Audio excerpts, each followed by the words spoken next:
કેન્દ્રીય જળ શક્તિ મંત્રીના હસ્તે ડ્રીમ સિટી પોલીસ સ્ટેશનનું લોકાર્પણ કરાયું। ઉદ્ઘાટન પ્રસંગે ડાયમંડ કિંગ ગોવિંદ ધોળકિયાનું નિવેદન। હાલ હીરા ઉદ્યોગમાં મંદીનો માહોલ છે।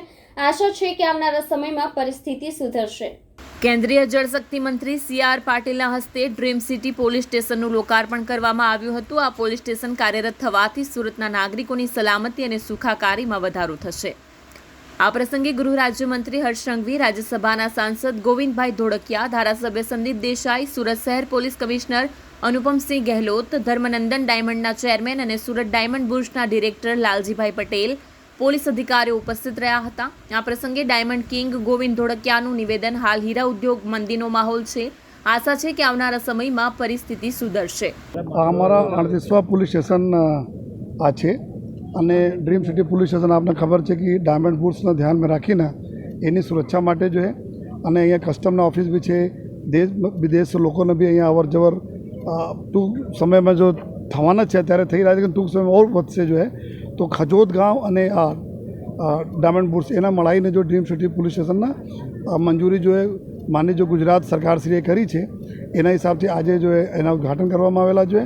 અને આ હાઈવે આપણા એવું છે કે અહીંયાથી નીકળે તો સીધા એકદમ પલસાણા થઈને મુંબઈ નીકળી જવાય, એની બી સુરક્ષા જળવાઈ રહે એના આશયથી આ અમારા પોલીસ સ્ટેશન છે, જ્યાં 1 PI 3 PSI મિલા 43 જેટલા માણસોને સ્ટાફ અહીંયા રહેવાના છે જો 2 પોલીસની ગાડીઓ રહેશે જો। અને ચૂંકि આ જો ડાયમંડ બુર્સને એટલા મોટો 650 મીટર લંબા સ્પાઇન એરિયા છે તેમાં બાઇક દ્વારા અંદર પેટ્રોલિંગ રહેશે।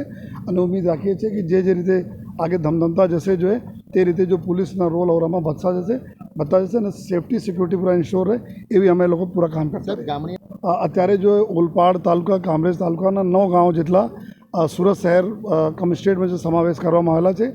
કુલ આશરે વસ્તી અમારી 90 લાખના આસપાસ વસ્તી શહેરને થઈ ગઈ છે અને એને જ લઈને જો અમારા બી ચેલેન્જીસ પણ વધતા જશે જો કારણ કે આજુબાજુ શહેરના આજુબાજુ જે રીતે જો અર્બનાઇઝેશન થઈ રહ્યા છે, શહેરીકરણ થઈ રહ્યા છે, તો આવનાર સમયમાં સિટી અને રૂરલ એરિયાના લગભગ જો એક જ જેવા કામ થઈ રહ્યા છે। તો આ હિસાબથી સરકારશ્રીએ ગૃહ વિભાગે જો આપણે 9 ગાંવ આપેલા છે જેના અમે સમાવેશ કરી લીધા છે અને તે વિસ્તારમાં બી અમારા જો નવા પોલીસ સ્ટેશન જ્યાં જરૂરત છે ત્યાં સ્થાપના કરવાની જરૂરત છે 1-2 જગ્યાએ, તે આવી પ્રક્રિયામાં ચાલુ છે।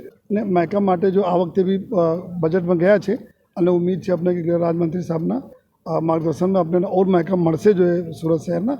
અને આવનાર આપણા વાત કરીએ 4-5 વર્ષ પહેલાં 3,500 મહેકમ હતા, અત્યારે 7,000 મહેકમ થઈ ગયા છે આપણા।